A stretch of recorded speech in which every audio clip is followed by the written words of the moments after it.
Lawyers have read it. What is a detail that your client failed to bring up to you that completely lost you the case? 1.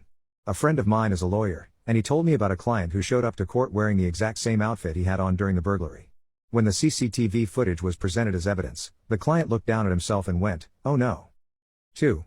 This wasn't my client, but the son of the opposing party, and possibly the party himself, lied about being blind to seem more sympathetic as a witness. None of us knew until he took the witness stand. Their lawyer asked him to take the oath, and he picked up the card and read it aloud. That was just the cherry on top of a series of absurd events. The judge dismissed the whole case in our client's favor shortly after. I was just a trainee at the time, but my boss, who was in her late 60s, said it was the most ridiculous case she'd ever worked on. 3. We had a case with a woman who claimed the dry cleaners ruined her expensive fur coat. The coat was damaged, but the dry cleaners argued the stains were already there. The judge ordered an expert opinion, and the lab results showed the coat had traces of cocaine and other illegal substances. This led to a raid on her home, where her husband was convicted after police found several kilograms of substances. 4. I was in a hit-and-run accident where my leg was seriously injured. The driver was caught. It turned out to be a rich kid driving his mom's convertible Porsche. He denied everything.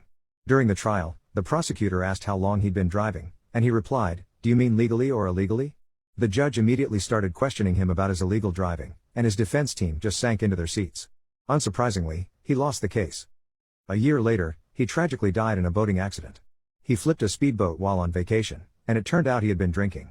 Sometimes, life has a way of balancing things out. 5. I'm not a lawyer, but my parents went through a long, messy divorce that dragged on for 2.5 years in court. My dad claimed my mom was trying to take 100% of everything based on a settlement offer she sent him. What he didn't tell his lawyers was that her original offer, sent to his previous lawyers, was for a fair 60-40 split. The 100% offer was just a response to an equally ridiculous offer he sent first.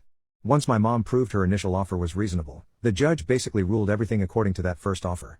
My dad's lawyers were furious because they had built their entire case around the claim that she was being unreasonable. I think their argument was about her not sending genuine settlement offers, but I'm not entirely sure why. My dad's real goal wasn't to win, it was just to drag out the fight. But that original offer exposed his lie to the judge, and the rest of the process went very quickly after that. 6. Not my story, but my mentor's. This is a classic example of why you should never ask a question in court if you don't already know the answer. During a divorce trial, the wife accused her husband of abusing her during the marriage. My mentor's client whispered to her that it was absolutely not true. So, on the stand, my mentor asked, "At any point in the marriage, did you lay your hands on your wife?" He replied, "One time we were having an argument, and I held her down on the couch until she stopped arguing with me." What? My mentor said it felt like watching a train wreck in slow motion. The client had never mentioned this before, and somehow, in his mind, it wasn't abuse.